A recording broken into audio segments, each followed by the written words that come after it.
It is a great honor that we have our speaker tonight, Bill Evers. He was in charge of President Trump's selection for the Educational Committee and the department, and that's why Betsy Devos was selected as the head of that department.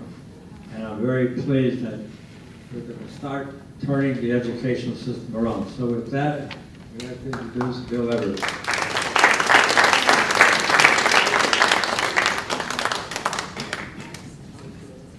Thank you very much for that kind introduction.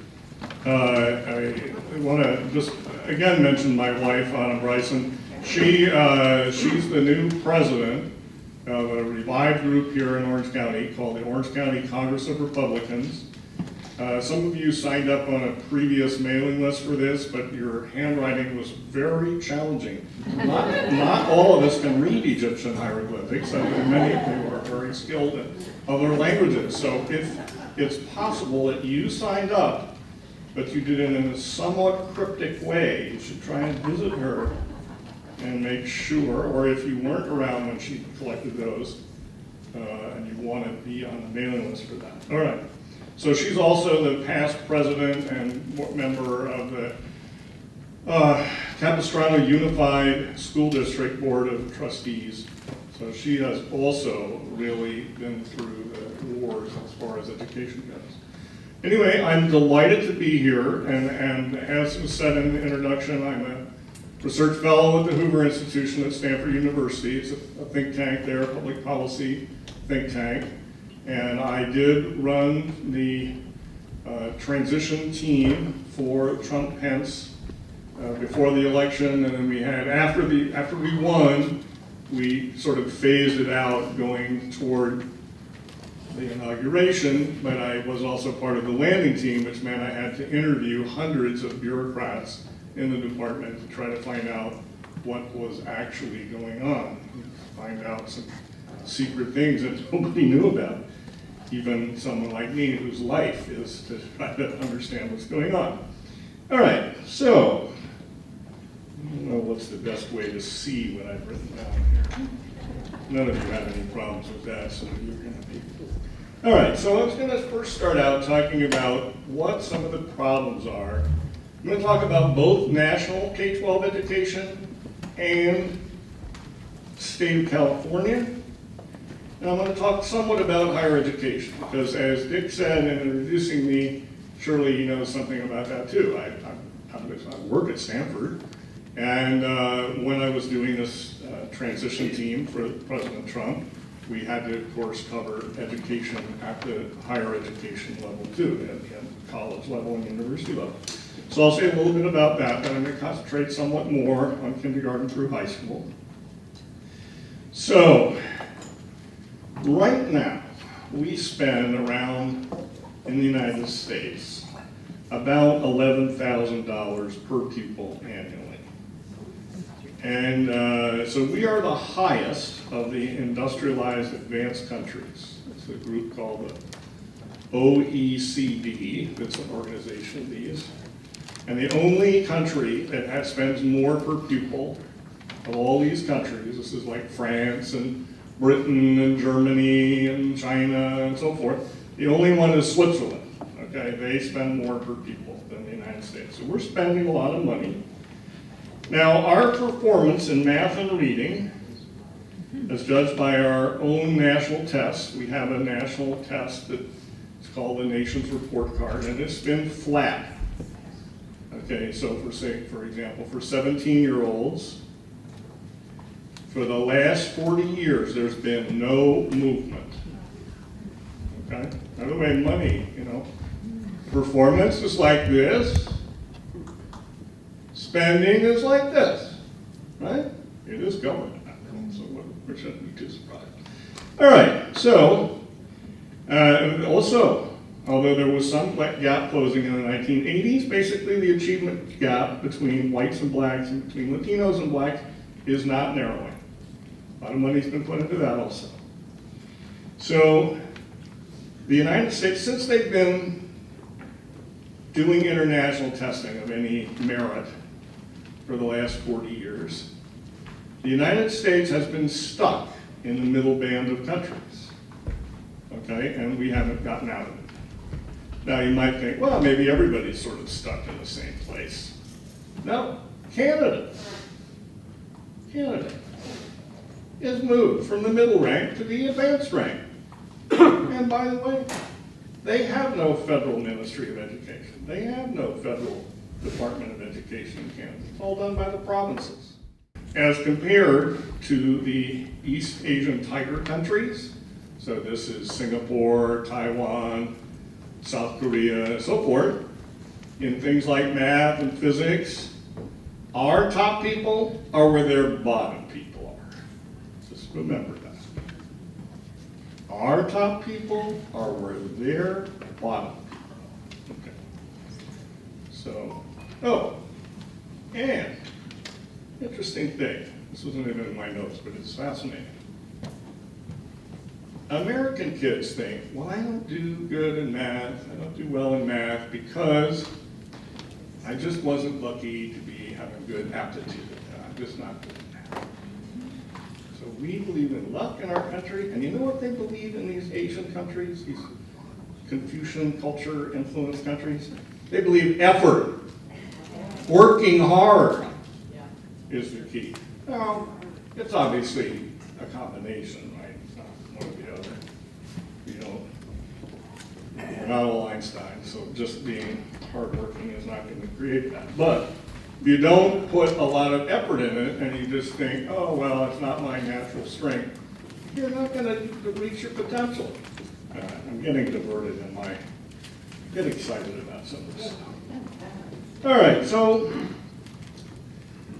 let's talk, just sashay over to higher education for a second. So remediation. So remediation means if you went to Cal in the olden days and you didn't do well in English, they made you take bonehead English, right? And that meant you didn't learn enough in high school, and so you got to learn the parts of speech and all the things that you're supposed to know. All right, so right now in our less selective four-year colleges, okay, so there's about 200 selective in the country. The rest are not very selective. Half of the students need remediation in math and reading.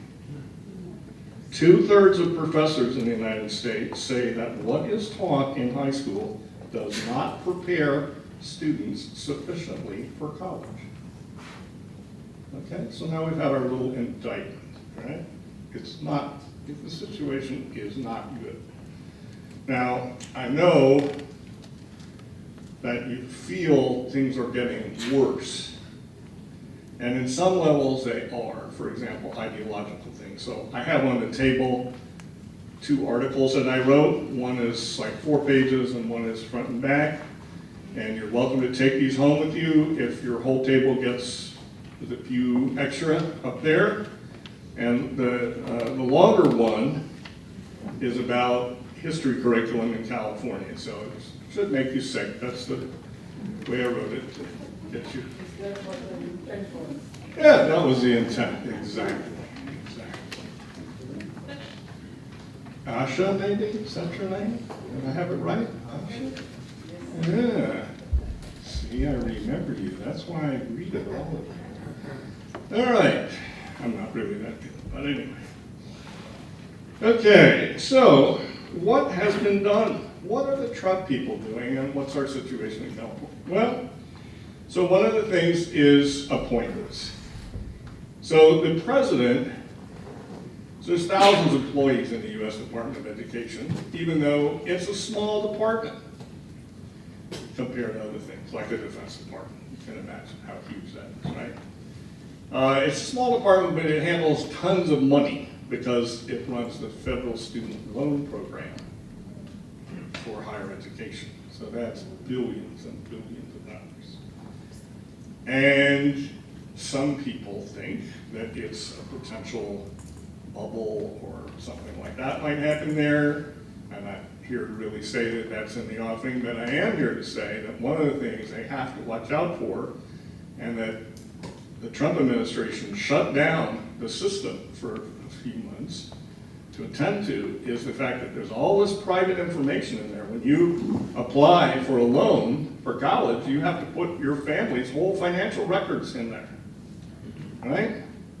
And so we know, for example, that the whole Office of Personnel Management of the federal government was cracked by hackers, allegedly Chinese hackers. This is not my field of expertise.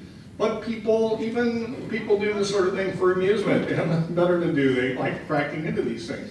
And there was a lot of very secret, personal, private information there. So the Trump administration is trying to do that, but hackers, they love trying to evade all the protective rules. So that's an interesting problem that the department has to be very much on top of. Okay, so we have, it's very, very different from some past administrations. So by this time in previous administrations, so say President Obama, President George W. Bush, President Carter, President George H.W. Bush, President Reagan, they would have more. So I remember I mentioned there were thousands of employees in the Department of Education, but there's about 200 to 250 political appointees. So these are people the president can pick. Okay, now some of them, so I had a position, a high position, and it's called presidentially appointed, Senate confirmed. Okay, so those, there's only 3,000 of those in the entire federal government, and those are the key decision makers, and that means the Senate has to approve them. Often they're either top policy positions or they hand out money, because people in Congress are very interested in passing on anybody who hands out money. I don't know why that could be, but they're very interested in it. All right, so the thing is, they haven't appointed very many people all around the government. I mean, right now, we're having this emergency, right, in Texas. We have all sorts of foreign policy things that are quite lively, but the State Department is not filled up, the Defense Department is not filled up. The same situation exists in education. We have a secretary, we have some positions named that are PAS positions,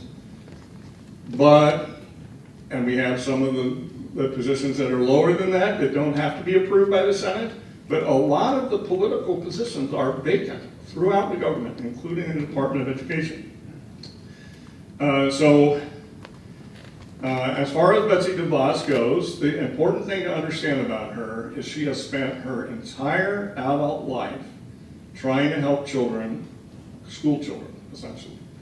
And so she has worked, she has donated money, she's strategically thought politically about how to do this, how to take decision-making away from bureaucracies in Washington, at the state level, whatever, and bring it back to the parent. So the parent is empowered.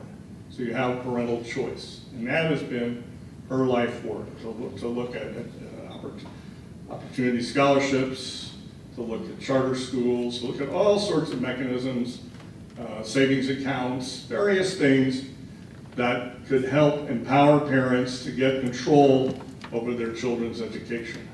So that has been her life's work.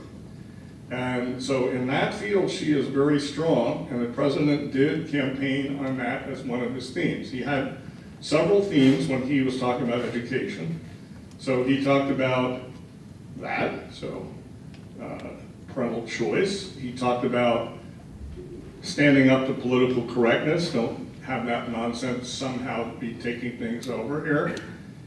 If you look again at my handout there on history education in California, we'll see that certainly California seems to be embracing political correctness with a fervor.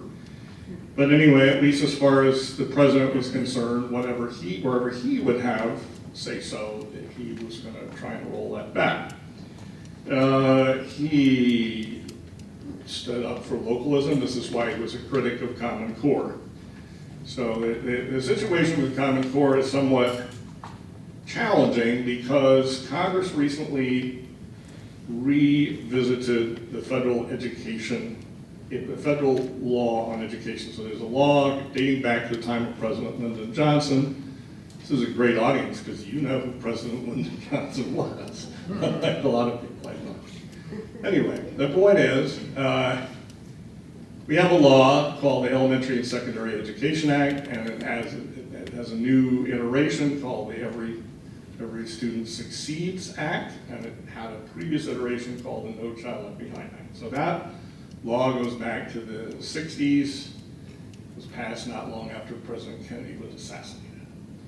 So that law has been revised, and in it, because the Obama administration pushed Common Core on all the states, Congress put in there that the Secretary of Education can't meddle in curriculum. This has been in the law in the past, but they, instead of it only being in there 3 times, they put it in like 18 times or something like that. So the situation means that if you want to, say, roll back Common Core in, say, California, where it is here, and so it's not only in the curriculum, but it's also in the testing program. And that's very important because the teachers will teach what their students are being tested on and how their school and possibly their teaching is being evaluated. Okay? So you need to get, if you don't like Common Core, you have to get in a new governor, because the governor appoints a state school board, and you have to get in the new state senate, because the state senate confirms everybody that goes on the state school board in California, and you need a new state superintendent of public instruction. Tom Zorlickson is a proponent of Common Core, as is Jerry Brown, as is the members of the State Board of Education. So you get rid of all those people. Now your problem is that in the next election for state superintendent, there are only 2 serious candidates. One is Tom Zorlickson, who's pro-Common Core, and the other is Marshall Tuck, who is better than Tom Zorlickson, but he's also for Common Core, so you do have a problem. All right, so we can continue. So Betsy Devos is committed to carry out President Trump's agenda. There's some interesting people in there. Under her, she's got Candace Jackson, who's she's the acting assistant secretary for civil rights, and Adam Kissel, who's the deputy assistant secretary for higher education. And they have both been, so think about what's the hardest thing. You may think it's fighting transgender bathroom stuff, but actually that's not the hardest thing in education. The hardest thing is to stand up to the lowering of judgment standards, legal standards with regard to rape accusations. Okay? So if you're on a college campus and some person says, I'm so-and-so, so-and-so raped me, okay, you might think this goes out to the regular courts and things like that, right? Regular police, but no, in almost every case, the colleges also have a little court that discusses this. Now, rape is a very, very serious charge, and of course, to be raped is a very horrible, serious situation, right? Now, normally, you would have, in the regular courts, you'd have a high, difficult standard to prove rape against somebody. But the Obama administration pushed all the colleges to have a preponderance of the evidence standard, which is really the lowest standard in criminal justice, and it's really a standard used in tort cases, injury cases. And so they put out what's called guidance to all the colleges in the country saying this is what you should do, and they succumbed to it, even though, 40 Harvard law professors wrote to the president of Harvard saying this is ridiculous, that a serious charge like this should be able to be proven on the flimsiest ground, evidentiary ground. So the Trump people, and including these 2 individuals I just named, Candace Jackson and Adam Kissel, before they were appointed, they were willing to stand up to this and say, no, there needs to be a standard of clear and convincing evidence, which is a higher standard. So that has been one of the toughest things, because you just think about the rhetorical situation that somebody could turn against you if you're willing to stand up for some kind of fair kind of judicial proceedings on this. So they've done that, and so they have, now it doesn't mean that it's been finally settled exactly what they're going to do or whether they're going to leave it to the states, and but they got rid of the telling these colleges that it had to be this lesser evidentiary grounds.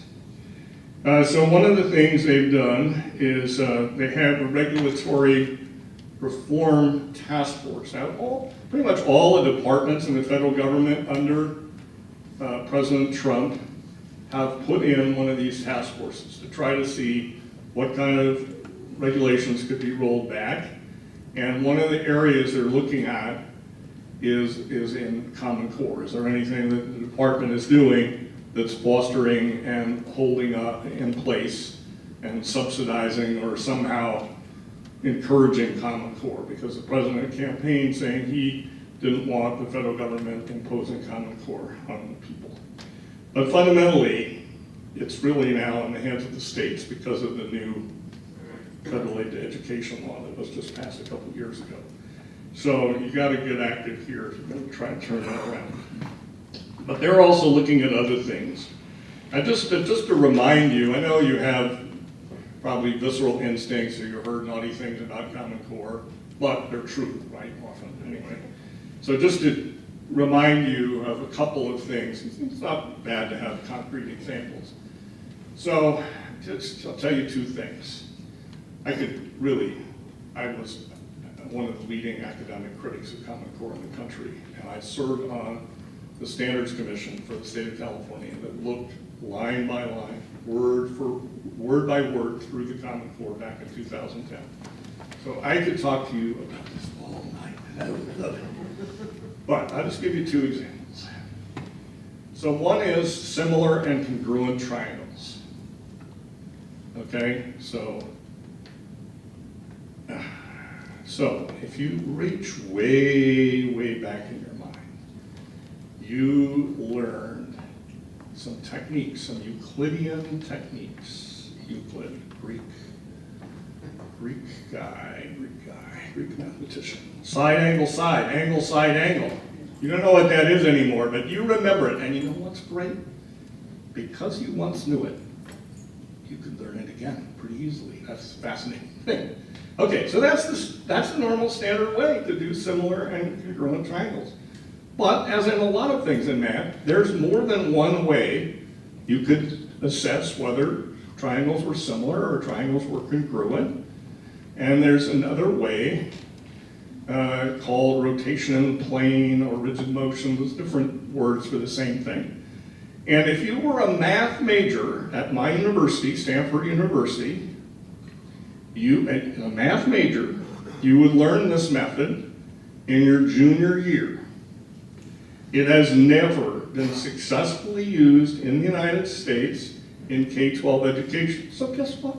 Common Core imposes it on the whole country. Wasn't that brilliant?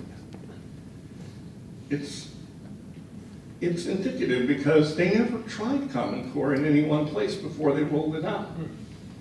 They didn't try it in one school district or one school. They just rolled it out. Anyway, so it was very unfortunate for California. We had 2/3 of our children in California in Algebra 1 in 8th grade. Now, I'm not saying that every one of them was successful. No, some were not doing that great. That's always going to be the case, whatever grade you're teaching it in. And the high-powered school state countries around the world have Algebra 1 in 8th grade, or maybe they have half of Algebra 1 and half of geometry in 8th grade, and the other half of each in 9th grade. But anyway, they essentially have Algebra 1 in 8th grade, these high-powered countries. So we were doing pretty well, okay? So Common Core, though, has Algebra 1 in 9th grade. So all the kids that, when they instituted Common Core, were up there, they had to tread water for a year. and they had a big rollback. Now, you know, there's going to be high-powered districts, there's going to be high-powered schools that still have Algebra 1 in 8th grade, but I can promise you it's going like that. Okay? I'm not making this up. We have the data. All right, so that was lost. By the way, for Latinos and blacks, we had a 6-fold increase in Latinos taking Algebra 1 in 8th grade and a 4-fold increase in African Americans taking Algebra 1 in 8th grade.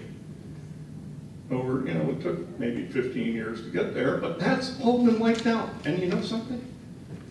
To get these challenging populations, these low-income populations where the parents don't necessarily have a high education, to get them up is a big challenge. And to wipe it out is a criminal thing to do. It was just one of the most evil things I can imagine. Anyway, they did it. So,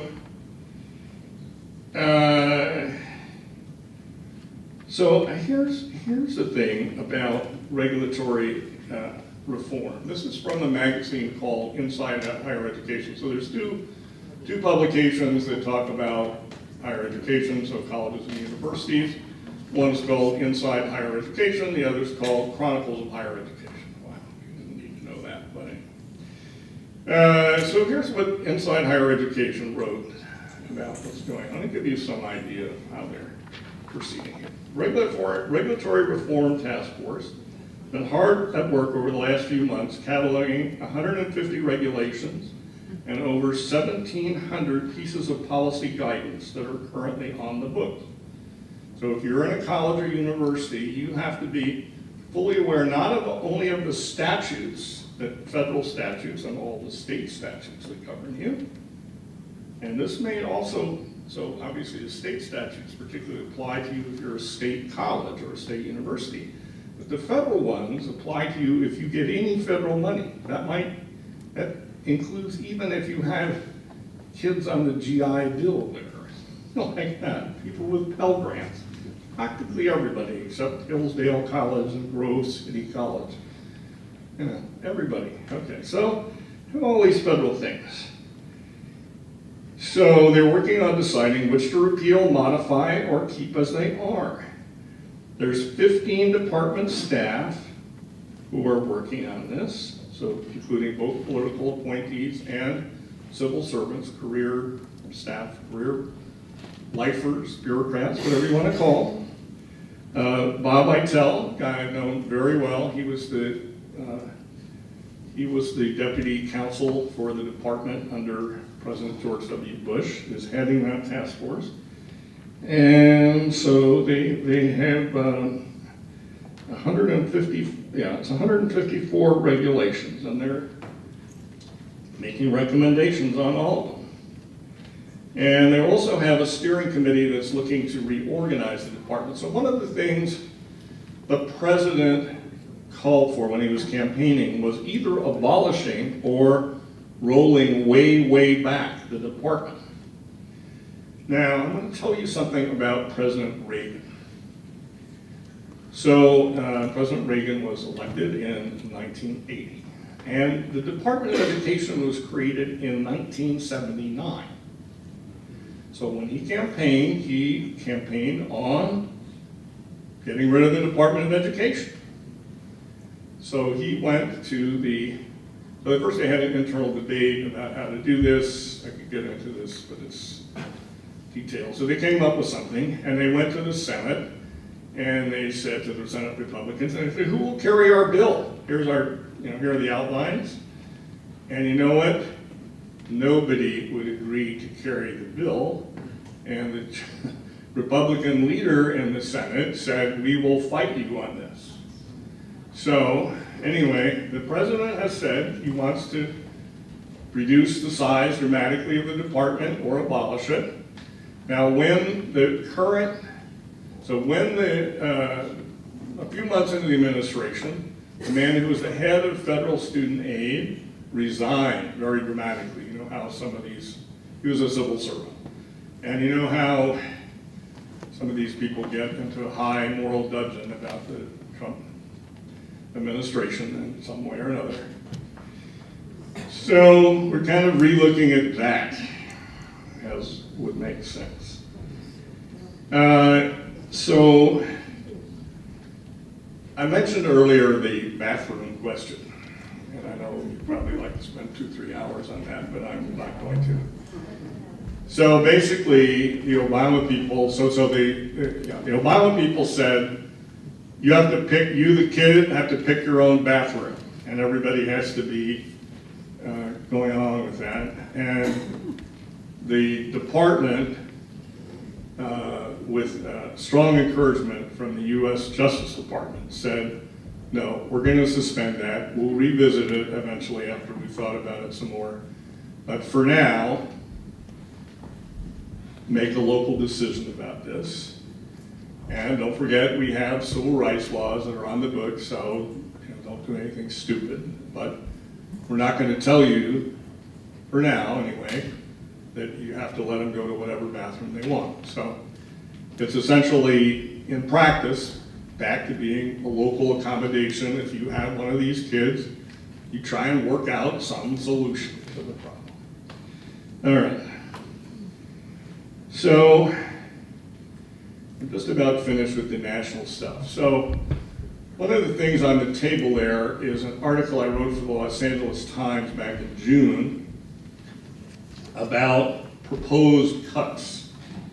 So I give 3 examples of programs that have utterly failed, okay? But many millions of dollars, right? They had no sign of success. So, the Trump had a proposed budget, and he cut these programs. So anyway, the Trump doesn't get to determine the budget, right? Congress, essentially all money bills are at least technically supposed to start in the House. So the House has done a budget, and they didn't make these cuts, as far as I can tell, they didn't make these cuts that I wrote about here. But they did cut one thing a lot. So, so they cut teacher training, which is, this is not like teacher colleges, like, regular pre-service, pre-getting your job training that you would get to get an MA as a teacher, whatever. It's not that. This is so-called in-service or on-the-job training. So the federal government was subsidizing a lot of that. And the research said that it doesn't seem to be having any positive effect. So this was one of the cuts, but not one that I wrote about, but one of the proposed cuts. So the House has that. So guess what the teachers union said? Both, and this is quoting from Education Week, which is the Bible of the K-12 industry. Quote, both large national teachers unions excoriated the proposed cuts, with National Education Association, so that's the equivalent of the California Teachers Association, that's the national version of it, President Lily Esclinson Garcia calling them draconian. But Michael J. Petrilli, president of the Thomas B. Fordham Foundation, an education think tank, somebody I know very well, and I disagree with him on lots of things, but he is mildly conservative, wrote in an email that there's widespread thinking in Washington that Title II dollars are wasted on ineffectual programs. For that, this is Petrilli talking, this is a direct quote now, for that, the educational community only has itself to blame. And then he says, with a note of realism, still, in the end, Senate Republicans will probably keep it.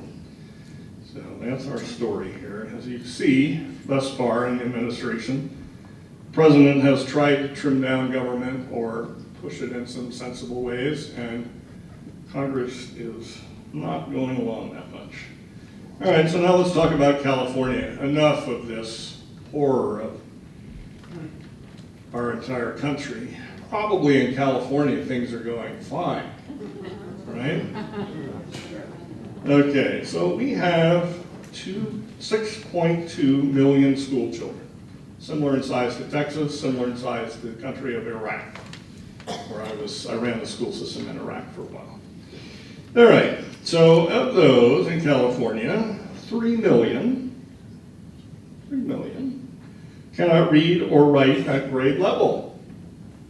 That sounds pretty good. It's a little less than half. All right. So we have a teacher's pension fund in California that's separate from the other public employees. And that pension fund, depending on whose numbers you believe, it's at least 100 billion in unfunded liabilities.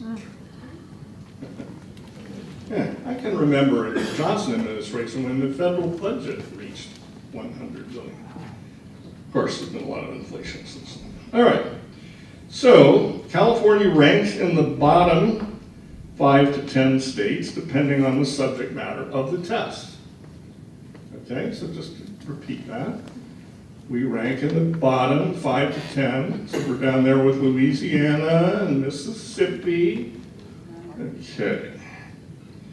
So, we're one of the 10 worst performing states at both reading and math at the 4th and 8th grade levels.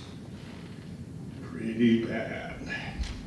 Okay, well, you think we have a lot of immigrants, we have this, we have that, and we do. But how about our white kids of college-educated parents? We are one of the worst in the country for that. You know, there's no excuse. Now let's take Latinos. Okay, so we're about the same number of students as Texas. They have a lot of Latinos. We have a lot of Latinos. Who's doing much better with Latino students?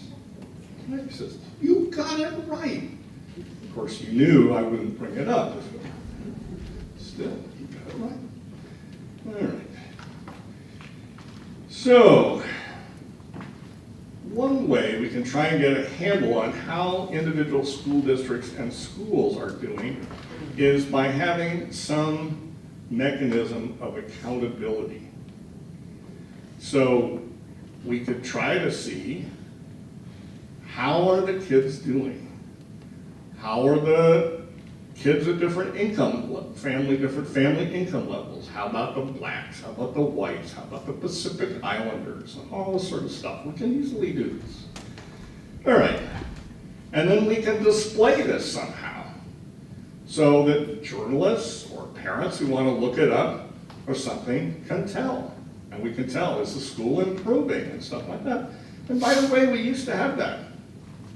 We used to have that under Governors Wilson and Gray Davis. But Jerry Brown decided that it was too shameful for the schools. By the way, this actually happened sort of between here and Orange County. So it was funny, my wife loves to tell the story. And if it weren't my talk, I'd let her tell it, and I'll tell it. So, it would be too embarrassing for all the bad schools, excuse me, bad sounds moralistic, the low-performing schools to be, for example, in Los Angeles County, right? It would look kind of unfriendly for Los Angeles. So, they decide, they kind of do it by county. So Los Angeles gets so-and-so many to be bad, to be low performing, and then even if the worst 10 performing schools in Orange County are way better than the worst schools, the lowest performing schools in Los Angeles, they still get listed among the low performing. And schools that are more low performing than these Orange County schools get off the hook at being on the list of the most endangered schools. Kind of weird, don't you think? All right, so anyway. So we, instead of having a ranking, you know, you're the 240th school in the state in terms of your rank, and you're the 5th school. We have, by the way, in Orange County, Oxford Prep is like the best, highest performing school in California. So we have some good schools around here. Some of the regular, it's a charter school, but some of the regular schools are half decent too. So it's not that no good results are going, but there's also plenty of places with challenges, and they're not up to the potential of the kids there. So now we don't have that anymore. Instead of letter grades or ranking, no A, B, C, D, E, F, or something like that, we have vague terms, low, very low, maintained, and improved. And we have color-coded presentations of the results. Blue, gray, orange, yellow, green, and red. Blue is high, red is low. How low can you go? Limbo lower now. All right, so Bellwether, which is an educational consulting group, reported on this. It said, this system is inaccurate. There will be a lack of clarity. You will not be able to identify the 300 lowest performing schools. There is no timeline set by the state board and with goals and interim goals to move up the scale. So it's not going to work, but it will help hide how bad the current situation is. All right. So now, a lot of you, how many of you have now read my article about the history curriculum? Put your hands up. You've read it. Yeah, see, a lot of you still have reading this homework to do. Okay. So, I'm going to tell you a couple of jokes about the history curriculum. So the first is a Q&A joke. So it is, so who writes the lesson plans? Who writes the curriculum for history classes in K-12? And the answer is, it has to be someone who can accurately predict the past. In other words, you have to be able to predict what is the politically correct version of the past currently in the American political scene. Okay, and then my other joke is shorter even. So there must be, I've heard there's a medical term for what they're doing to history in the state of California. Hysterectomy. I like that. Sorry. We don't want to have it all dull. We're in a little humor, even if it's horrifying. Okay, so now, remember I said that there's a lot of remediation going on in California and nationally in colleges for kids who don't learn enough science or enough math or enough foreign languages or whatever they want to be taking in either junior college, community college as they call it now, or in four-year colleges. Well, guess what? California is abolishing remedial instruction in higher education because it's too embarrassing for the children. That's right. They might be told, they might be offended if they are told you didn't learn enough in K-12 and you have to take a makeup course to learn the requisite material to take a college level course. So they are abolishing remedial classes in higher ed in California, in the public colleges and universities. Unbelievable. It's unbelievable. So anyway, you already suspected that a lot of these degrees were worthless, but anyway, they're confirming it. Okay, so what can be done? I've covered some of that already. You need a new superintendent, probably, if you want to do some of these things. You need a new state senate. You need a new governor. These are all very difficult. The Democrats who have created this are very entrenched in California. But I'm just going to tell you something. we're a somewhat older group here. We've seen the situation change over I can remember when the San Francisco Peninsula was all Republican. All the positions were held by Republicans. I can remember when Berkeley was represented by a right-wing Republican. I can remember when the mayor of San Francisco was a Republican. And we had a Republican assemblyman in San Francisco. George Christopher, when I was growing up, was the mayor. Milton Marks was assemblyman. Maillard was a congressman from San Francisco. He was a Republican. Okay? So, things can change. You have to make your arguments. You also have to push the Republican Party in a way. What are the Tea Party principles? They're about supporting the Constitution. They're about no more bailouts. The thing that triggered the existence of the Tea Party was the bailout phenomenon. So you always have to be watching out. People can be, you can expect a lot of Democrats are going to be doing bailouts and things because they're kind of the official party of crony capitalism and handouts and that sort of thing. But Republicans can get sucked into it too, right? So you have to be vigilant. Eternal vigilance is the price of liberty. Truer words were never spoken. Okay, so, and you have to, in the case of this history framework that I wrote about here in the longer article, they need to scrap it. It's really can't be fixed. It is so bad, so bad. It's not only that, it's essentially illegal.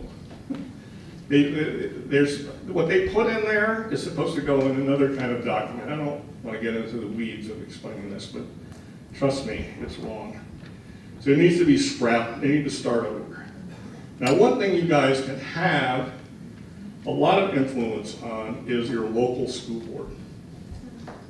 You can get good people on your local school board. You want people that know something about money.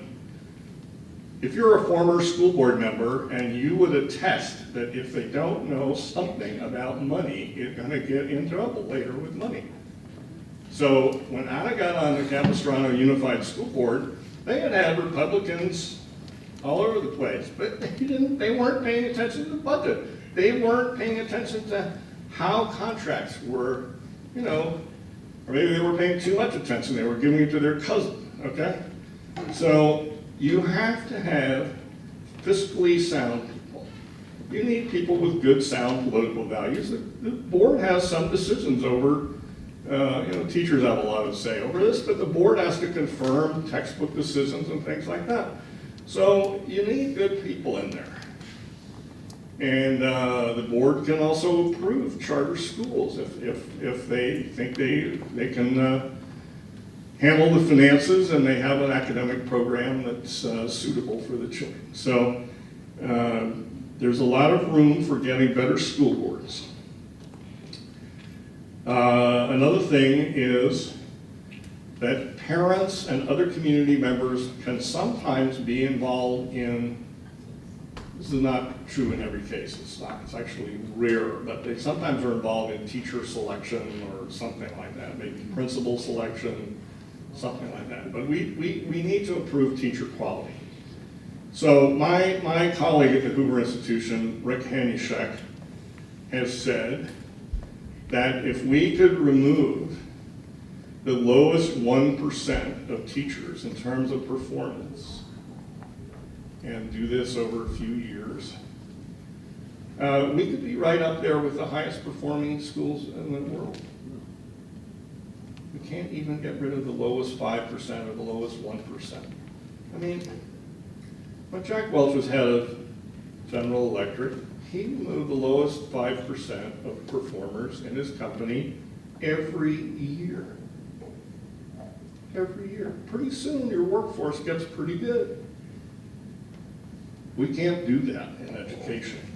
Even if we're talking about, are they some teachers? Now there are many, many good teachers out there. It is a challenging job. I don't want to pretend there aren't great people and noble people out there. But in everything, if you're a doctor, you take your patient as you find your patient, okay? Your patient's a hemophiliac, you've got to worry about that, okay? If you're a teacher and your kid comes from a broken home or they don't use English at home, or whatever the challenges are. You take that student as you find them, and you try to get them to achieve their full potential so they can be good citizens, know a lot, be productive members of society, and have a good, decent life, okay? So, if you're a teacher and your kids are sliding back during the year or not getting a full year's learning, you belong in some other job. That this is true. It's not fair to the students or their parents or taxpayers in general or the community. The businesses want kids who can add, subtract, multiply, and divide. Okay, if they're on, I don't want to get into the details of how you can use your education in life, but you know that it helps if they're able to speak good English, if they can do calculations. So, we want them speaking standard English, we want them knowing math, and we want them knowing science and so forth. All right, so let me just conclude on a slightly upbeat note after all of this. I know.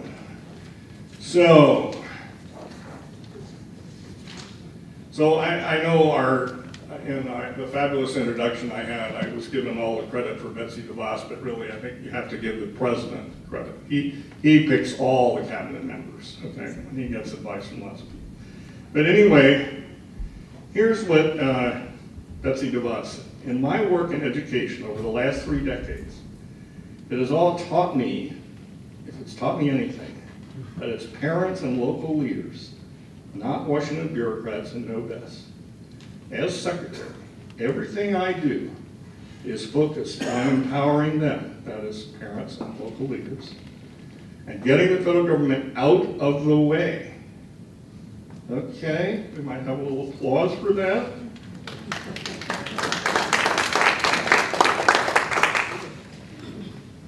All right.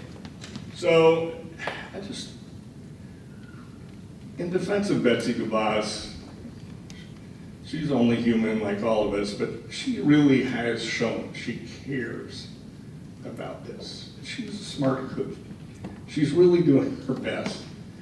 And the teachers' unions are out to get her. They orchestrated the most horrifying campaign of vilification about her when she was up for consideration. And remember, she only got in by a 50-50 tie that the vice president had to break. Because of this campaign they've waged against her, she has the lowest ratings in the Gallup poll of any cabinet member. They send anywhere she goes to speak in the country, or even in Washington, D.C., they send demonstrators to attack her. Anywhere. Why? Because they hate her. She wants to get the children. She thinks that school should be about the kids and not about the adults, not having it be a program that's just trying to be comfortable for the adults who are working. She's not out to make life hell for the teachers. Obviously, great teachers will make good schools and knowledgeable students. She knows that as well as anybody. But anyway, this union is out.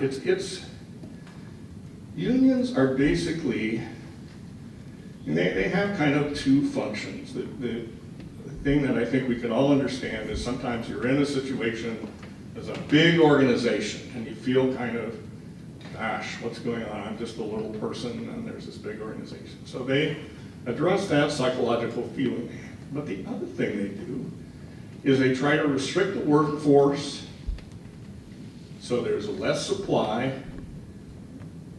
the wages will be forced up. So they're trying to protect the jobs of their members, even if they're not that great. And the problem is if a union leader starts addressing this and says, gosh, the managers are right, this person should go, then the other guy runs against him in the next union election saying you're a sellout to the bosses. So it's not, these public employee unions, it's not a good situation at all. It's really very troublesome in terms of salaries. The pension situation I mentioned already for California, for the teachers, but it's even worse for the other public employees. Anyway, we have our work cut out for us. But anyway, the president talked during the campaign about trying to break apart the government-run education monopoly. I think they're making some serious efforts toward this. It's very difficult.